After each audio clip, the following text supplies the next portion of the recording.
Hello and welcome to TV का पटाखा।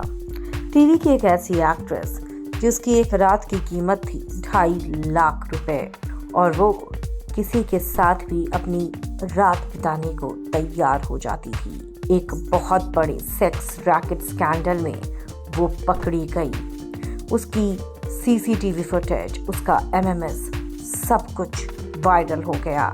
Actress किसी को मुंह दिखाने लायक तक नहीं रही, लेकिन फिर उसका सहारा बनी एकता कपूर और उस वजह से एकता को भी पड़ी जमकर गालियां। किस एक्ट्रेस की है ये कहानी, चलिए आपको बताते हैं। लेकिन उससे पहले आप चैनल को जरूर सब्सक्राइब करें और बेल आइकन को आप दबा दें।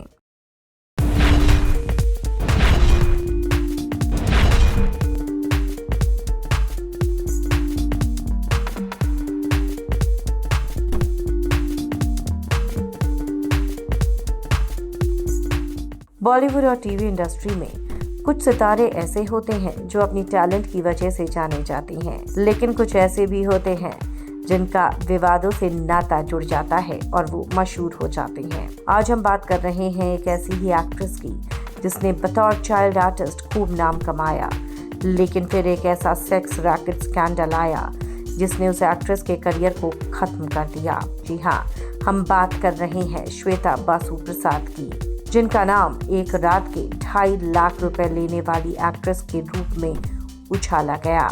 लेकिन फिर उसके सपोर्ट में आई एकता कपूर और यहीं से कहानी में आया नया मोड़।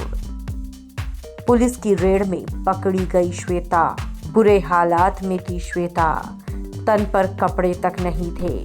फिर हुआ उसका एमएमएस वायरल और फिर एकता कपूर ने बदली कहानी।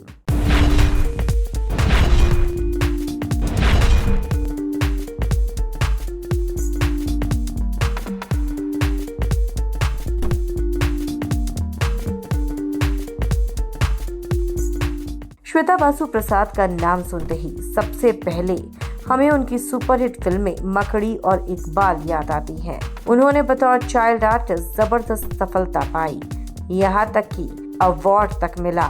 वो अवार्ड जिसके लिए बॉलीवुड का हर सितारा तरसता है, नेशनल अवार्ड। लेकिन बड़े होने के बाद उसका करियर धीरे धीरे डूबने लगा।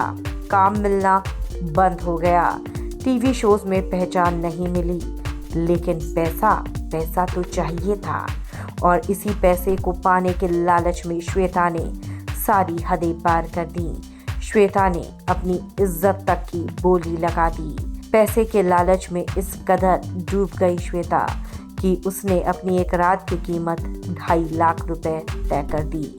साल 2014 में हैदराबाद पुलिस ने एक होटल में छापा मारा और इस रेड में श्वेता बासु प्रसाद को सेक्स रैकेट में पकड़ा गया। रिपोर्ट्स के मुताबिक वो एक हाई प्रोफाइल सेक्स वर्क में शामिल थी। एक रात के 2,50,000 रुपए चार्ज करती थी। पुलिस ने होटल से कई बड़े बिजनेसमैन और दलालों के नाम भी निकाले, लेकिन उनको कभी दुनिया के सामने नहीं लाया गया। लेकिन श्वेता के नाम को जोर शोर से सबके सामने लाया गया। इस मामले के बाद सोशल मीडिया पर एक और खबर तेजी से फैली कि श्वेता का एक एमएमएस लीक हो गया। कई यूट्यूब चैनल और वेबसाइट ने श्वेता के इस वीडियो को फैलाना शुरू कर दिया, जिससे श्वेता की इमेज और खराब हो गई।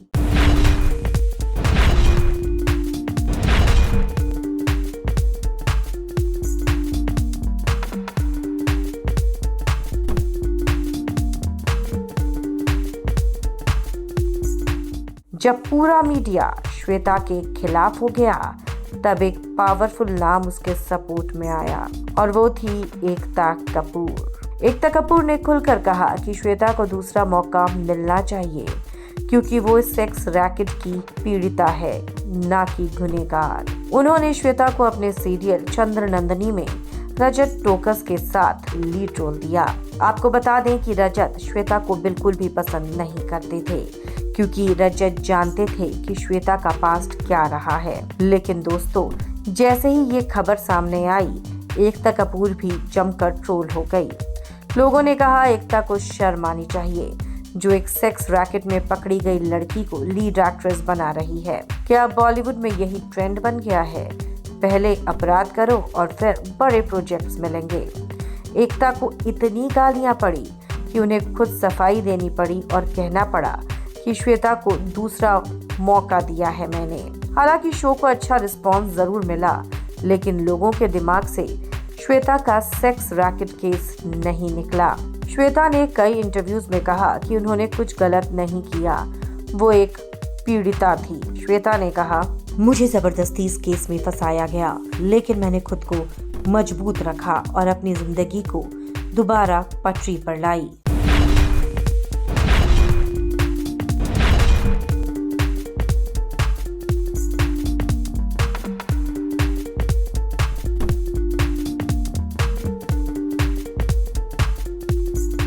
लेकिन क्या इंडस्ट्री और दर्शक उन्हें पूरी तरह से माफ कर पाए? जी नहीं, दर्शकों ने माफ नहीं किया और यही वजह है कि श्वेता उस सीरियल के बाद कहीं गायब हो गई। एकता कपूर का फैसला एकता कपूर के खिलाफ हो गया। खबर तो यहाँ तक आई कि रजत टोकस श्वेता की वजह से शो को छोड़ने तक के लिए तैयार हो गए थे। अक्सर रजत और श्वेता की सेट पर लड़ाई होती थी। रजत श्वेता से सीधे मुंह बात तक नहीं करते थे।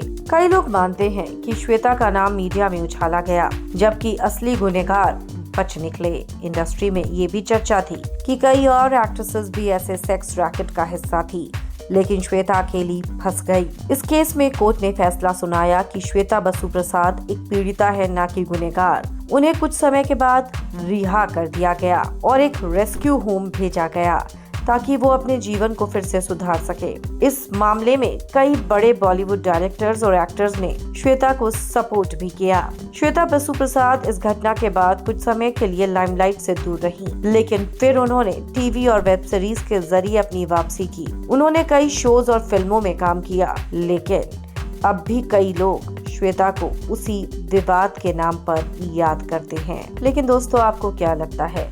क्या श्वेता बसु प्रसाद सच में निर्दोष थी या फिर उन्होंने ये सब अपनी मर्जी से किया था? क्या एकता कपूर ने सही किया? क्या लोगों का गुस्सा जायज था या फिर ये बॉलीवुड का पुराना ट्रेंड है जो पकड़ा गया, उसका सच सामने आ गया? लेकिन ना जाने बॉलीवुड की इस चकाचौंध के पीछे कितने लोग अपना मुंह काला कर रहे हैं और पैसा कमाने के लिए इस शॉर्टकट को अपना रहे हैं। आप अपनी राय हमें कमेंट्स में जरूर लिखकर बताएं। वीडियो को लाइक और शेयर करना ना भूलें।